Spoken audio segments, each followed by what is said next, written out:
Hi friends, எல்லாருக்கும் வணக்கம். Welcome to my channel Sai Mithra. இன்றைக்கி நம்ம பிசிபெல்லாபாத் எப்படி செய்கிறது அப்படிங்கிறதாங்க இந்த வீடியோ ஃபுல்லாக நம்ம பார்க்க போகிறோம். ஸோ இதுக்கு நான் ஒரு டம்ளர் அரிசி எடுத்துருக்கேங்க. ஸோ இந்த ஒரு டம்ளர் அளவுக்கு பார்த்திங்கன்னா அதில் பாதி, அதாவது ஹாஃப் டம்ளர் அளவுக்கு துவரம்பருப்பு எடுத்துக்கணுங்க. ஸோ அதுக்கப்புறம் மற்ற இன்க்ரீடியன்ட்ஸ் என்னென்னு பார்த்தீங்கன்னாக்கா, புளி ஒரு லெமன் சைஸ் புளி எடுத்துக்கோங்க. அதுக்கப்புறம் மிளகாத்தூள் ஒரு ஸ்பூன் மிளகாத்தூள், உப்பு தேவையான அளவு, மஞ்சத்தூள் ஒரு 1/4 டீஸ்பூன் எடுத்துக்கோங்க. அதுக்கு அடுத்தது பார்த்திங்கன்னா பெருங்காய பொடி, அதுக்கு அடுத்தது சாம்பார் பொடி.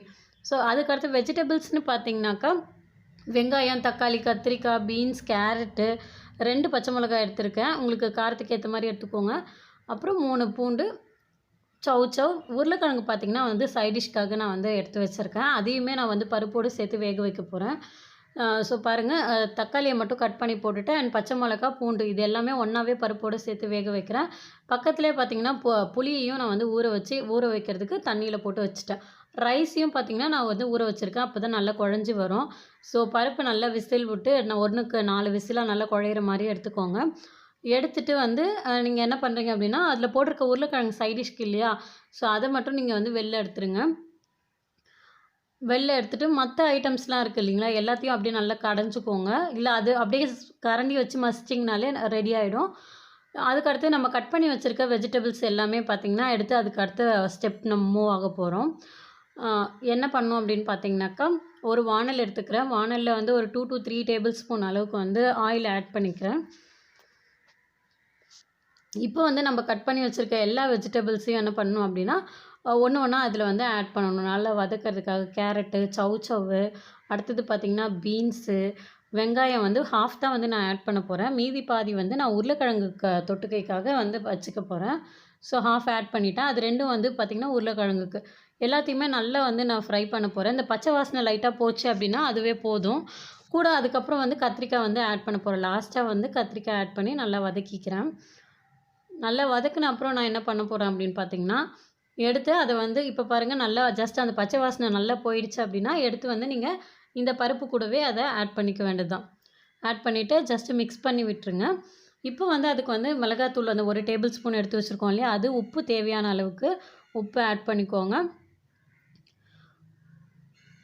உப்பு ஆட் பண்ணிவிட்டு நல்லா திருப்பியும் ஒரு தடவை கலரி விட்டுருங்க, எல்லாத்துலேயும் இது ஆகிற மாதிரி.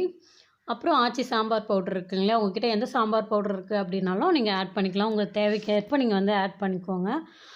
இப்போ வாட்டர் ஆட் பண்ண போகிறோம். ஸோ அதில் யூஸ்வலாக 1க்கு 2 டம்ளர் வைப்போம் இல்லைங்களா, இதில் 1 டம்ளர் எக்ஸ்ட்ராவே போடுங்க. அதை நான் புளி தண்ணியாக போட்டுக்கிறேன். மீதி இருக்க டம்ளர் பார்த்திங்கன்னா நார்மல் வாட்டர் தான் அது கூட நான் ஆட் பண்ண போகிறேன்.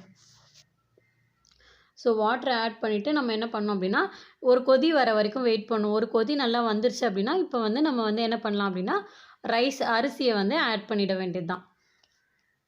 ஸோ அரிசியை ஆட் பண்ணிவிட்டு நம்ம அப்படியே நம்ம குக்கரை விசில் போட்டு மூடி வச்சிட வேண்டியது தாங்க.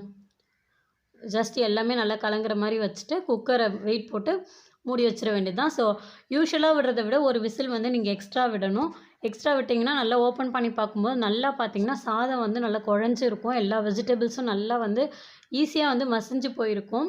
ஸோ இந்த மாதிரி ஒரு கன்சிஸ்டன்சிக்கு வரும். பார்க்க நல்லா டேஸ்ட்டாக இருக்கும் பாருங்கள். பார்க்கும்போதே சாப்பிடணும் போல் இருக்கும். அடுத்தது அதை தாளிக்க வேண்டியது தாங்க. நீங்கள் தாளிக்கிற கரண்டி இருந்துச்சுன்னா எடுத்துக்கலாம்.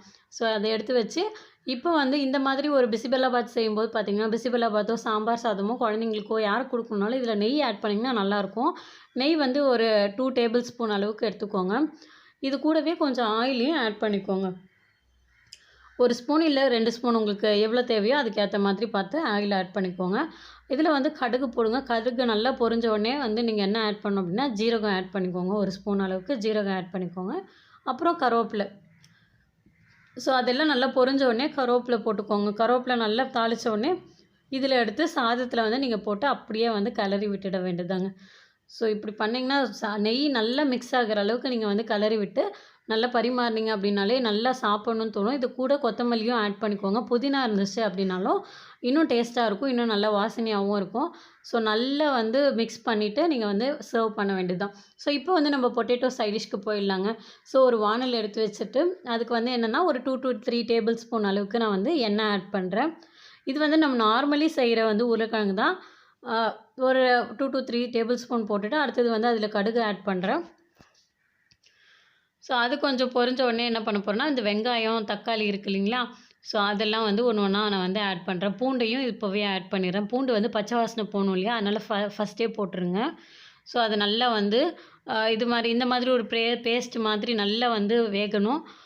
அப்போ வந்து உப்பு போடுங்க. உப்பு போட்டிங்கன்னா சீக்கிரமாகவே வெந்துடும். நீங்கள் எப்பவுமே இது பண்ணும்போது பார்த்தீங்கன்னா, வதக்கும்போது வெங்காயம், தக்காளி உப்பு போட்டிங்கன்னா சீக்கிரமாக வதங்கிடும்.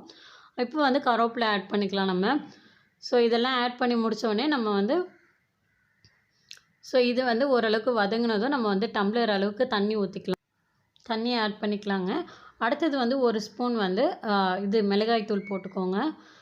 மிளகாய் தூள் அது இப்போ வெறும் மிளகாய் தூள் இருந்துச்சு அப்படின்னா சில்லி பவுடர் போட்டுக்கோங்க. மஞ்சள் தூள் ஆட் பண்ணிக்கோங்க.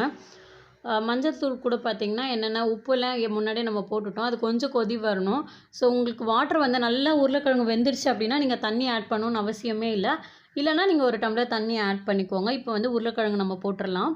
உருளைக்கிழங்கு போட்டு அது கொஞ்சம் நல்லா இன்னும் கொஞ்சம் வேகட்டும். பிகாஸ் உருளைக்கிழங்கு வந்து பாருங்கள் அப்படியே கொஞ்சம் இதுவாக இருக்க மாதிரி இருக்குது இல்லைங்களா?